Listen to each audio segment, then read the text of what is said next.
so we have to create a system that allows AIs to learn the common sense of the physical world, learn its laws.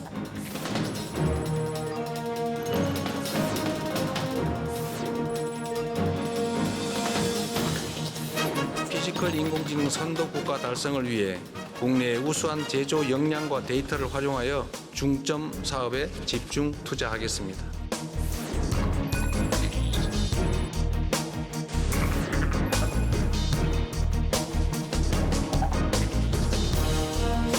시청자 여러분 안녕하십니까? 그래픽으로 만나는 경제 토크쇼 픽. 복잡한 경제 이슈를 쉽고 명확하게 전달해 드리겠습니다. AI가 가전, 자동차, 로봇 등과 결합하는 피지컬 AI 시대가 현실화되고 있습니다. 세계 최대의 가전 정보 기술 전시회 CES가 던진 올해의 핵심 화두이기도 한데요. 피지컬 AI가 우리의 일상을 어떻게 바꿀지, 글로벌 경쟁에서 우리의 생존 전략은 무엇인지 관련한 궁금증들을 낱낱이 분석해 드리겠습니다. 경제 토크쇼 픽 시작합니다.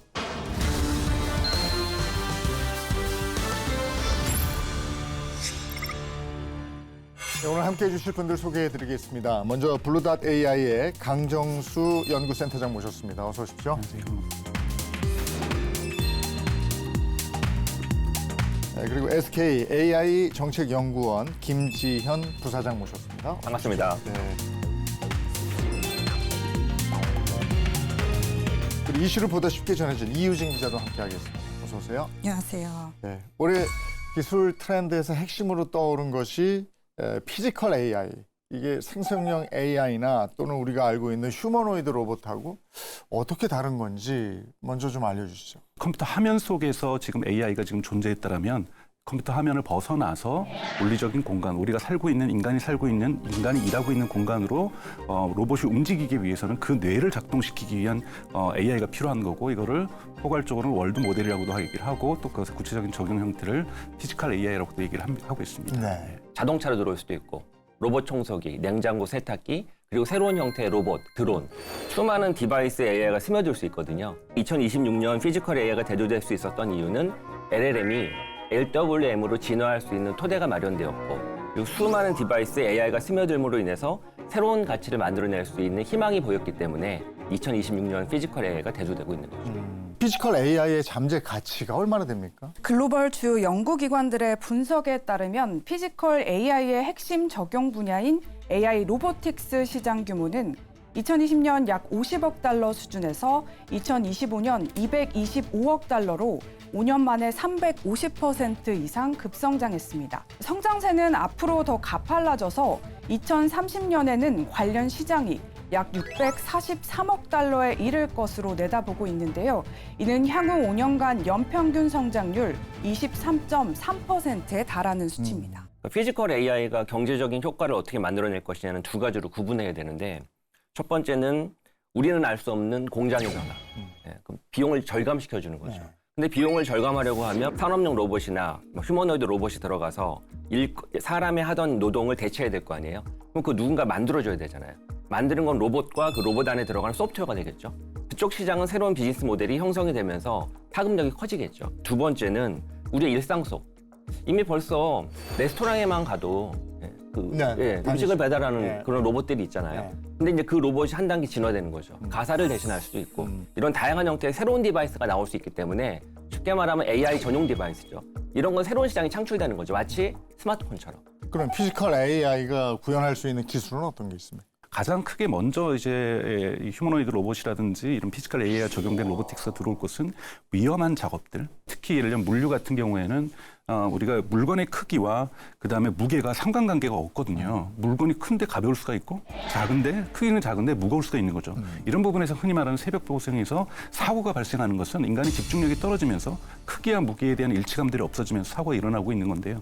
이런 부분들을 로봇이 대체를 한다든지, 또는 뭐 용접이라든지, 그러니까 작업하는 환경에서 위험한 부분들, 그리고 되게 단조로운 부분들, 이런 부분들에서 우선은 이 노동력에 대한 대체들이 이루어질 거라고 저는 보고 있고요. 과거 이제 나라마다 사실은 인건 비용이라는 것, 최저임금이라는 것도 다 다른데요. 그 생활 수준에 따라서 중국에 쓰여지는 공장에 쓰이는 로봇과 한국의 제조 공장에서 있는 로봇과 미국에서 작동하고 있는 로봇이 같은 가격으로 존재할 수 있다라면 지금까지 경제학으로 써왔던 이러한 비교 우위에 의한 무역 이런 부분도 새롭게 논의될 수 있는 거고요. 사실은 거대한 경제의 큰 변화가 예고될 수 있다고 볼 수가 있습니다.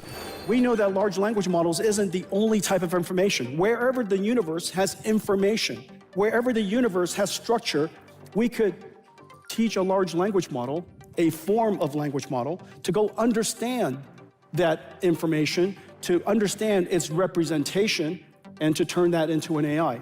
One of the biggest, most important one is physical AI, AIs that understand the laws of nature. And then, of course, physical AIs is about AIs interacting with the world, but the world itself has information, encoded information, and that's called AI physics. 지금 CES가 열리고 있어요, 그죠? 그 CES에서 우리 기업들이 공개한 건 또 어떤 게 있습니까? 네, 기업들의 발표 내용을 좀 살펴보면요. LG전자는 새로운 홈로봇 LG 클로이드를 공개했는데요. 5손가락을 이제 사용해서 집안에 물건을 들거나 집어 올릴 수 있고 또 주먹 인사를 하는 등 교감을 할 수 있는 능력을 갖춘 것으로 보입니다. 또 현대자동차 그룹은 보스턴 다이내믹스의 차세대 전동식 휴머노이드 로봇인 아틀라스를 처음으로 실물 시연했는데요. 360도 회전할 수 있는 관절을 장착해서 인간의 한계를 넘는 기동성 등이 장점인 휴머노이드 로봇입니다. 더불어 사족보행 로봇 스팟과 이동형 로봇 플랫폼인 모베드 등 최첨단 로보틱스 기술도 시연합니다. 두산 로보틱스의 스캔앤고는 항공기 동체, 건물 외벽 등 크고 복잡한 구조물의 표면을 스캔해서 검사와 다듬기, 갈아내기 등의 작업을 수행할 수 있는 제품인데요. CES 2026에서 혁신상 2관왕을 차지해서 주목을 받고 있습니다. CES 2026에서 그러면 가장 눈여겨볼 만한 피지컬 AI 기술은 뭐가 있습니까? 피지컬 AI 기술을 그런데 조금은 저희가 조금 들뜬 마음을 좀 가라앉힐 네. 필요가 있는데요. LG전자가 지금 선보이는 휴머노이드도 마찬가지고요. 그리고 현대자동차가 가지고 있는 보스턴 다이나믹스가 보여주는 아틀라스도 마찬가지고요. 아직 본격적인 상용화 단계라고 볼 수는 없습니다. 피지컬 AI가 가지고 있는 위험성은 무엇이냐면 우리가 언어 모델 같은 경우에는 사이버 공간 내에서 즉 컴퓨터 안에서 다음에 오는 이미지라든지 단어를 예측한다는 것은 사고가 날 수가 없거든요.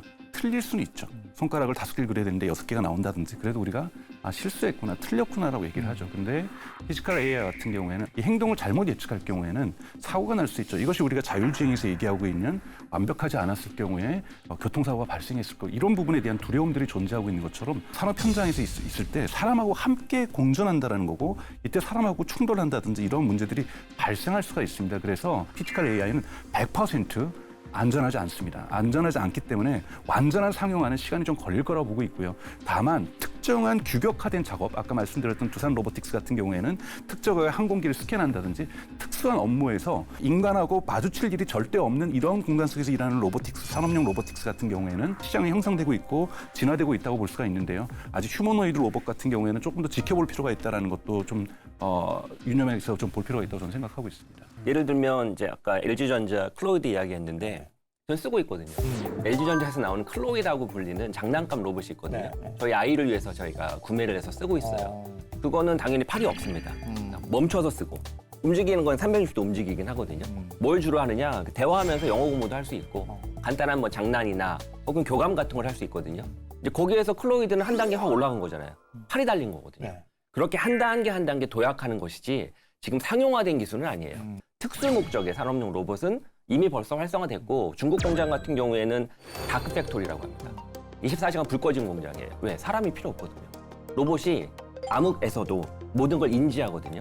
자기가 작업하는 그것만 할 수 있기 때문에 딱 효율화가 증명이 됐어요. 우리도 자동차 공장 같은 거 자료 그림 볼 때 많이 봤거든요. 로봇팔이 다 막 용접하고 이거 탁 붙이고 무거운 거 들어서 옮기고 이랬어요. 거기에 들어가는 AI는 우리가 얘기하는 피지컬 AI가 아닙니다. 네. 그거는 이미 규칙 기반이라고 해서 휴레스틱 코딩이라고 해서 인간이 여기서 좌로 15cm 간 다음에 위로 한 30cm 갔다가 다시 우로 5cm가 이거 다 인간이 규칙을 다 입력한 거예요.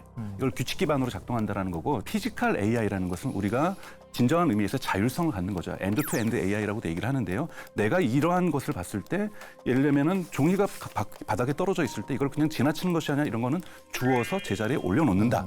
라는 것들이 학습되어 있어서 자율적 판단을 하고 사고를 한다라는 것, 이것이 피지컬 AI 정의라고 한다라면 한국도 대단히 밀도가 높습니다. 전 세계적으로 가장 높은 축에 속하는데요. 이런 산업용 로봇의 밀도는 우리가 이야기하는 피지컬 AI가 아닙니다. 이건 구별하실 필요가 있어요. 그 기술의 핵심은 딱 두 가지예요. 챗GPT 쓰시죠? 네. 어디서 쓰시죠? 컴퓨터? 그냥 전 스마트폰. 주로 제 스마트폰에서. 그렇죠. 어떤 디바이스나 쓸 수 있어요. 왜? 저기 클라우드에 있는 AI 모델을 쓰는 거기 때문에.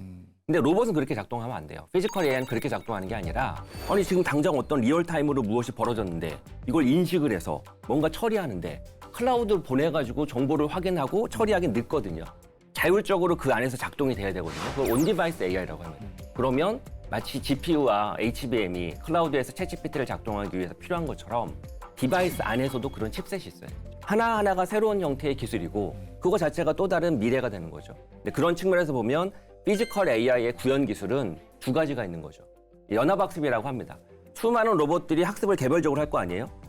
서울의 반포에 있는, 서울의 압구정도에 있는 로봇들이 배우면 배운 내용을 클라우드로 보내서 연합학습을 통해서 또 내려줘야 되거든요. 그런 클라우드 베이스가 있고 두 번째는 디바이스 안에서 온전히 자체적으로 자율적으로 판단해서 운영이 돼야 될 거 아니에요. 그런 온디바이스 AI가 있고 이 두 가지 기술이 만나서 피지컬 AI가 구현되는 거예요. 그러려면 충분히 교육도 받고 또 학습도 하고 해야 되는데 그런 엄청난 데이터가 있어야 되는 거고 근데 항상 얘기가 그런 데이터가 부족하다 이런 얘기가 나오는 거예요. 한국에도 이제 화제가 되는 것이 테슬라의 모델 S라든지 X에서 FSD를 한국 도로에서 특별하게 학습한 것 같지 않은데 잘 주행하고 있잖아요. 근데 사실 학습을 했어요.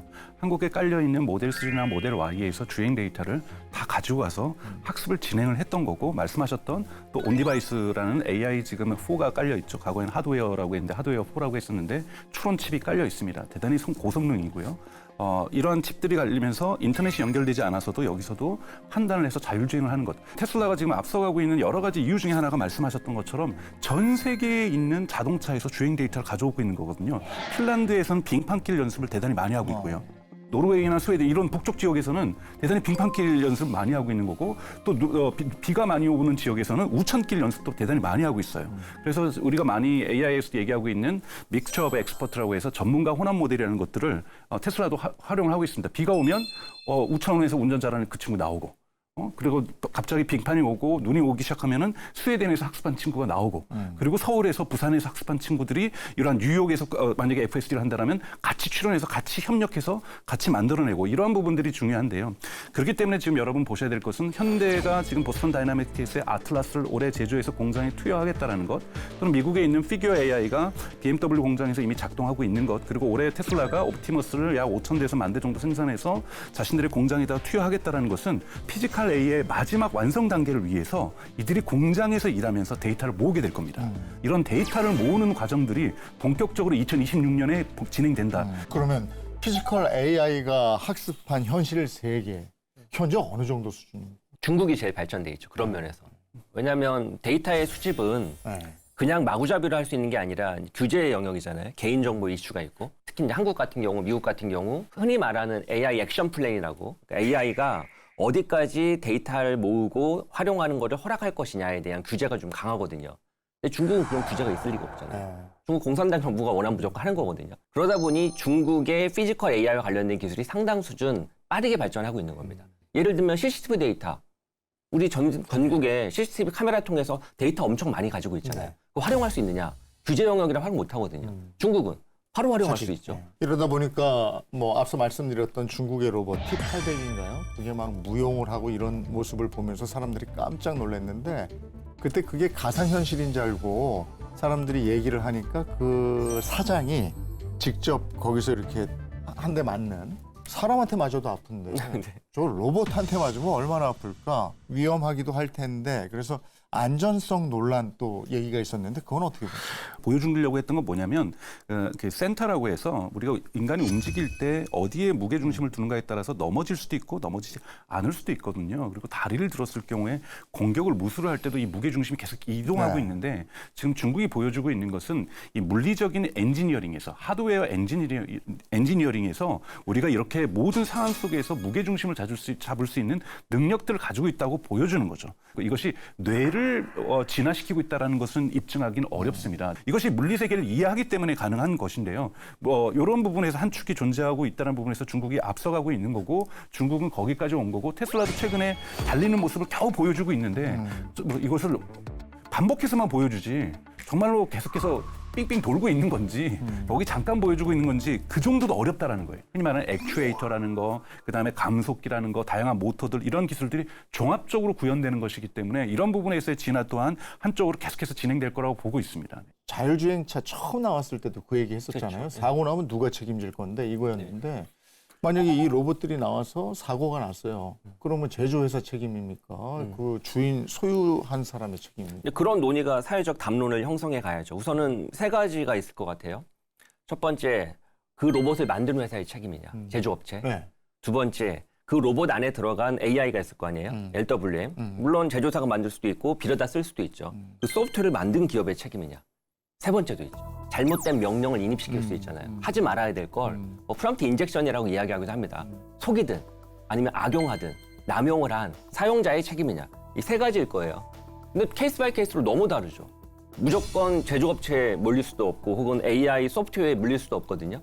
상황에 따라서 어떻게 어떤 사고가 왜 일어났는지를 분석을 해서 그거 기반으로 셋 중에 누가 책임을 물어야 될 것인지가 해석이 돼야 되겠죠. 근데 해석이 되려고 하면 어떤 프롬프트가 들어가서 어떻게 작동을 했으며 작동한 그 로봇이 어떤 방식으로 유해를 가했는지가 증명이 돼야 되거든요. 이 모든 것들이 또 짧은 시간에. 작업할 때는 사고가 안 날 수 있어요. 그거는 규칙이 정해져 있기 때문에. 그러나 충전하러 가다가 누구랑 부닥칠 수도 있는 거고 충전하러 가다가 인간이 쏟은 무슨 물에 미끄러져서 또 옆에 인간이 지나가다가 또 부닥칠 수도 있는 거고 사실 예측하지 못하는 사고들은 충분히 일어날 수 있거든요. 이거 같은 경우에는 규칙들을 가져가야 돼요. 무조건 이것을 그럼 로봇 잘못이다라고 하면은 거기에다가 우리가 원인을 제공했던 기름을 쏟았던 물을 쏟았던 그러한 책임 주체는 어떻게 할 것인가? 이런 부분부터 해서 대단히 우리가 이 사이버 공간과 컴퓨터 안에서만 일어났던 AI와 우리 현실 세계 속에는 우리가 형법도 있고 민법도 있고 다양한 법들이 산업안전법도 있고 다양한 법들이 있잖아요. 이런 법들과 조화를 이루어야 됩니다. 그렇기 때문에 다양한 논의들이 이제 시작돼야 된다는 거고 이와 관련된 사회적인 어떤 과제도 사실 어마어마하게 많다라고 볼 수가 있습니다. 네. 근데 이 피지컬 AI가 이렇게 발전을 하고 있어서 미국과 중국이 이걸 놓치지 않고 기술 경쟁을 벌이고 있는데 경쟁력 확보를 위해서 어떤 노력을 하고 있습니까? 네, 우선 미국은 소프트웨어 역량과 AI 학습 체계를 중심축으로 삼는데요. 현장 데이터를 수집 분석해서 공정 자체를 스스로 개선하는 AI 자율 제조 모델이 대표적입니다. 미국 기업들은 공장 전체를 AI로 운영하는 AI 팩토리 실증에 공을 들이면서 제조업의 소프트웨어화 흐름을 강화하고 있습니다. 한편 중국은 세계 최대 산업용 로봇 설치국으로 부상했는데요. 특히 비아디 등 주요 완성차 기업들은 기존 라인의 휴머노이드, 비전 로봇을 직접 투입하는 설비 무교체형 전환 전략으로 생산 효율을 끌어올리고 있습니다.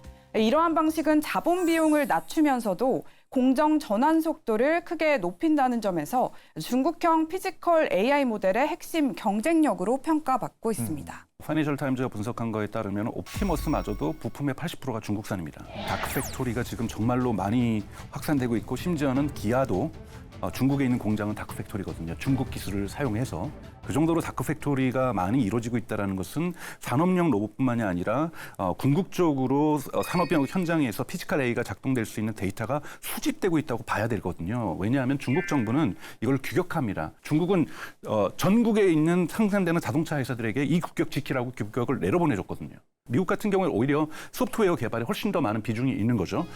예를 들자면은 뭐 최근에 이제 작년 11월이죠. 작년 11월에 아마존을 창업했던 제프 베조스가 회사를 차렸는데 회사 이름이 프로젝트 프로메테우스입니다. 거기서 만들고 있는 건 뭐냐면 뇌를 만들고 있는 거, 피지컬 AI, 즉 로봇은 다른 회사에서 수없이 만들더라도 LG에서 만든 로봇에도 우리의 뇌가 들어갈 수 있다. 그래서 자기네들은 뇌만 만드는 아까 말했던 그런 라지 월드 모델을 만들고 있는 이런 곳이 있고요. 그리고 또 안보와 관련된 이슈도 있죠. 중국에서 아주 싸게 잘 만든 네. 미국 제품보다 더 좋은 IP 카메라가 있다. 집에 설치하시겠어요? 일단 물건이 좋으면 쓰겠다 생각인데 쓰려고 걱정이죠. 하다 보니까 정보가 셀까 그러니까 뭐 이런 어떤 걱정 제품이냐고 하죠. 냉장고 쓸 수 있어요. 텔레비전 쓸 수 있고. 근데 카메라가 달린 디바이스다? 좀 한번 생각해 볼 만한. 개인정보 이슈가 너무 크잖아요. 네. 피지컬 AI에는 기본적으로 모든 게 다 들어가 있어요. 카메라 들어가 있죠. 그러네. 그리고 수많은 관절을 잘 자동으로 만들어주는 센서 들어가 있죠. 또 마이크도 들어가 있지만 귀도 들어가 있어요. 청각, 소리도 들어야 되니까. 그리고 그 소프트웨어 두뇌는 어마어마한 데이터를 빨아들일 거 아니에요. 그 데이터를 빨아들일 때 국가적 안보 차원의 문제는 없나? 우리 산업 경쟁력은 어떻게 해야 되지? 개인정보 이슈는 없을까? 당연히 자국 걸 쓸 수밖에 없다. 그러네요. 아, 그것까지는 생각을 못 해봤네. 중국이 제 아무리 좋은 소프트웨어와 두뇌를 가지고 있다 한들 그걸 쓸 수 있나? 이 고민이 좀 필요하죠. 그런 측면에서 이제 지금 신정부 들어서면서부터 KLLM이라고 그러죠. 독파모라고 합니다. 독립된 파운데이션 모델. 5개의 사업자를 선정을 해서 최종 2개를 선정할 건데 피지컬 AI를 위한 KLLM을 만드는 거거든요. 한 기업에 맡길 수가 없으니까.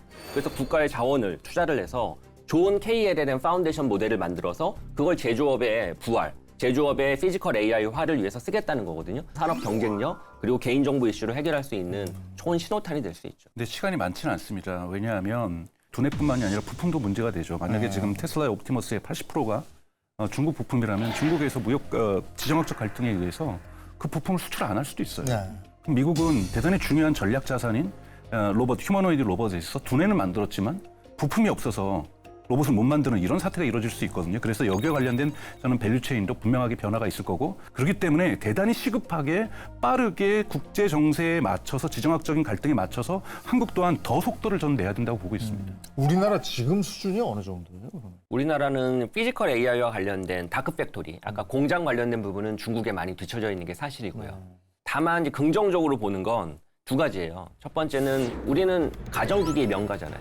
한국이 전자기기와 관련된 부분은 스마트폰을 포함해서 또 수많은 백색 가전 부분은 전 세계에서 유례없는 성과를 거두고 있잖아요. 근데 그런 측면에서 보면 AI가 그런 디바이스에 스며들어갈 때 파급력을 크게 가져갈 수 있죠. 그래서 준비가 잘 돼 있다가 첫 번째고 2번째는 아까 설명드렸던 두뇌죠. 소프트웨어 관련된 부분은 이제 작년부터 KLLM과 같은 다양한 형태의 AI 모델을 만드는 부분에 노력을 하고 있고 그 부분에 성과를 낸다고 하면 중국의 AI를 쓰는 것보다 비싸더라도 말씀처럼 한국의 AI가 글로벌로 인정받을 수 있는 기회가 되거든요. 그런 측면에서 보면 태동과 준비가 어느 정도 마련되고 있다 이렇게 해석할 수 있죠. 엔비디아가 우리나라에 그 CPU 26만 장 줬잖아요. 이것도 지금 피지컬 AI 관련해서 관계가 있는 건가요? 그렇죠. 현대 같은 경우는 이것을 피지컬 AI에다 쓰겠다고 얘기를 하고 있고 삼성 같은 경우에서도 SK도 마찬가지지만 공장 부분에서의 AI 부분이라는 건 결국은 피지컬 AI를 얘기를 하고 있는 거기 때문에 이 26만 장 자체가 피지컬 AI에게 긍정적인 효과를 가질 거라고 보고 있습니다만 26만 장 자체가 또 저희가 또 객관적으로 인정할 것은 그렇게 많은 것은 아닙니다. 아, 그런가요? 네. 테슬라 혼자서 지금 현재 30만 장 갖고 있거든요. 그래서 그런 거를 저희가 그렇게 절대적으로 비교할 수는 없다라고 저는 생각이 드는데 저희도 시작을 했다라는 것에 저는 큰 의미가 있다고 보고 있습니다. GPU 26만 장이나 이런 것들이 어디에 쓰이냐가 중요하잖아요. 한국이 전통적으로 강자인 부분은 엔터테인먼트, 네. K 엔터테인먼트도 있고 또 푸드도 있고 다양하잖아요. 그런 쪽 영역에 쓸 수 있죠. 그러니까 AI가 범용 AI 서비스가 아니라 특정한 산업을 육성하는 금융이 됐든 바이오가 됐든 헬스가 됐든 혹은 제조가 됐든 그런 부분에 육성하는 데 쓰이기에는 나쁘지 않거든요. 10만 장도 충분하거든요. 그런 측면에서 엔비디아도 한국에 그런 걸 기대하는 거죠. 왜? 제조에 제대로 쓰이는 피지컬 AI 모습을 보여주면 고스란히 그거는 새로운 산업을 만들어내는 거잖아요. 기존 챗GPT와 같은 AI 모델 서비스가 아니라 LWM을 만드는데 쉽게 말하면 검증된 거잖아요. 그러면 그걸 전 세계에 또 수많은 공장이 팔 수 있잖아요. 그렇기 때문에 엔비디아도 관심 있는 거죠. 한국을 테스트베드로 활용하기 적합하다. 나라별로 한번 뭐 미국, 중국, 우리나라 어느 수준인가 얘기해 봤다면 지금 이제 엔비디아 얘기로 들어가니까 구글도 하고 있고 엔비디아도 하고 있고 뭐 오픈 AI도 있고 테슬라도 있고 다 있어요. 기업별로 맹 경쟁을 하고 있는데 지금 이 경쟁 상황은 어떻습니까?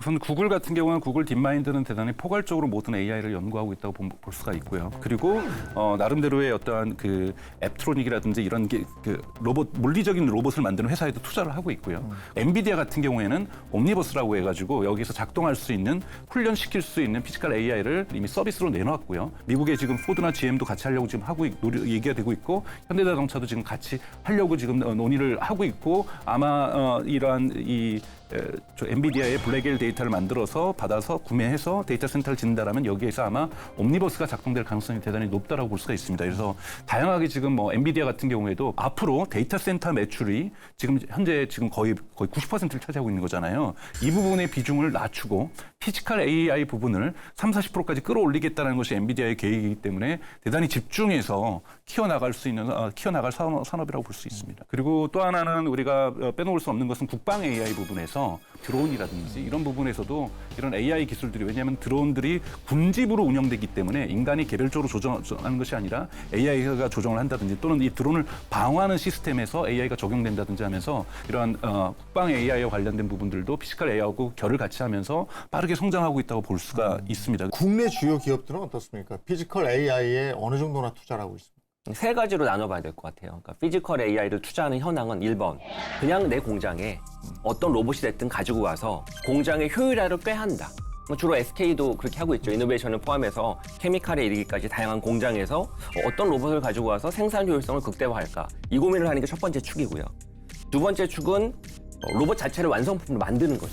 현대가 이제 보스턴 다이나믹스 인수하면서 그 부분을 좀 집중하고 있는 게 사실이죠. 근데 로봇만 만드는 게 아니라 LWM을 같이 만들고 있죠. 이게 두 번째 영역. 세 번째 영역은 결국 피지컬 AI가 활성화가 되면 피지컬 AI를 위한 전용 디바이스, 아까 이제 일상생활 속에 다양한 업무를 할 수 있는 그런 로봇, 휴머노이드 아까 이야기한 LG전자의 클로이드가 됐든 삼성도 그런 또 로봇을 고민하고 있거든요.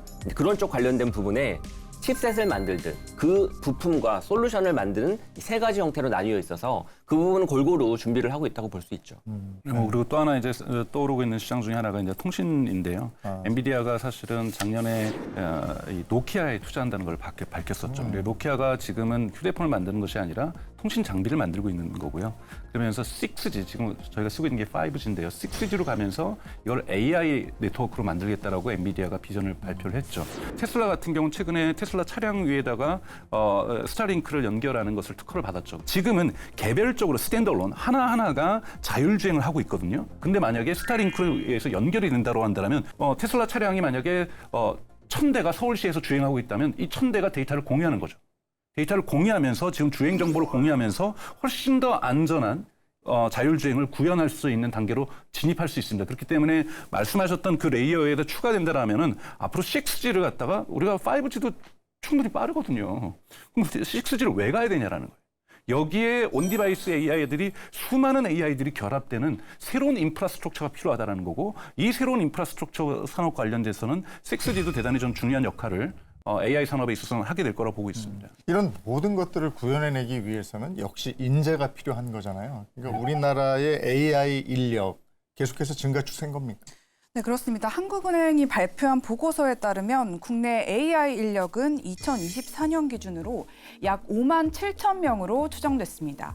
AI 인력 규모는 2010년에 비해서 약 2배 이상 늘었는데요. 주요 선진국보다 가파른 상승세를 보였습니다.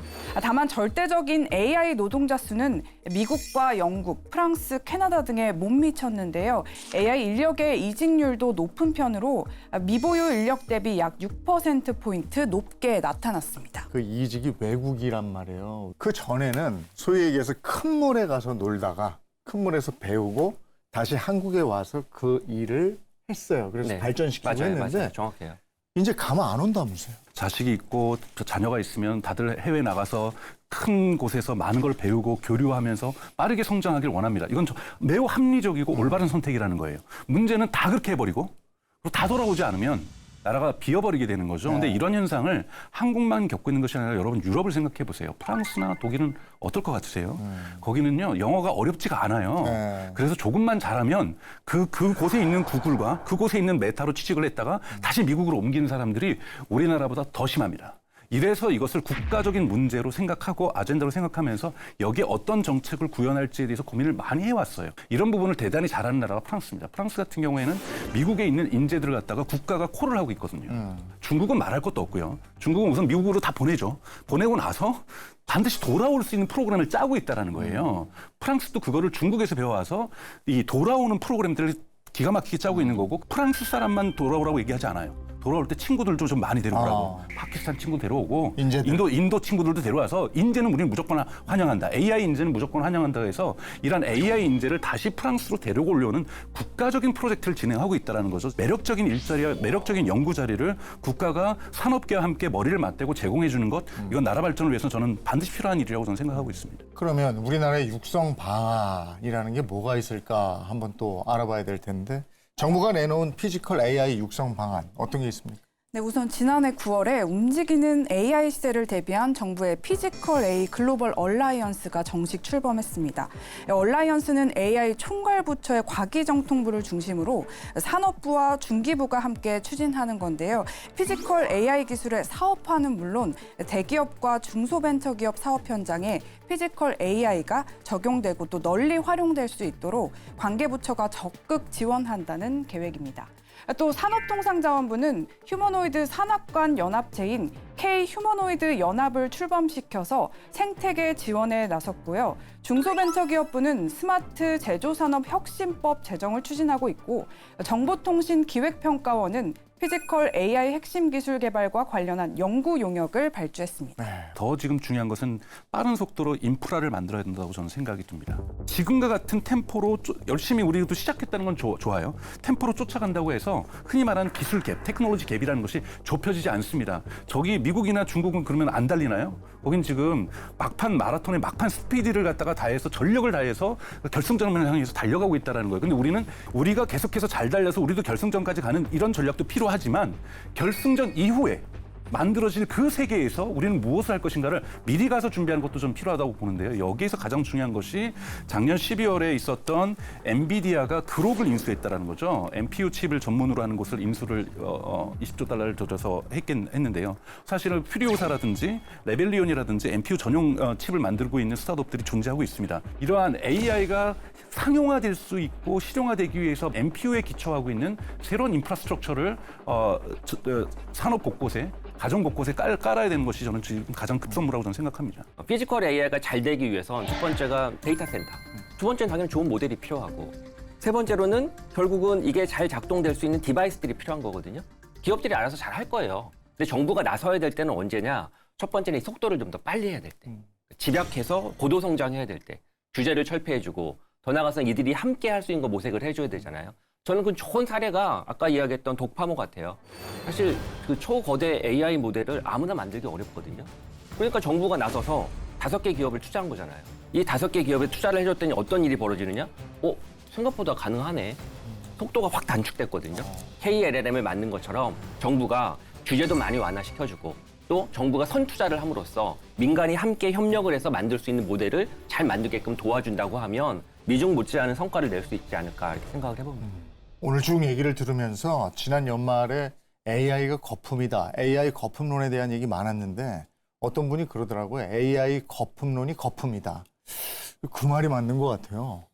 AI는 계속 간다. 그리고 무서운 속도로 진화되고 있다. 이런 생각이 들었습니다. 피지컬 AI 시대가 우리에게 새로운 기회의 장이 될 수 있도록 우리도 전략과 투자를 확실히 해야 되겠다. 이런 생각을 해봤습니다. 오늘 경제 토크쇼 픽 여기까지 하겠습니다. 고맙습니다. 고맙습니다.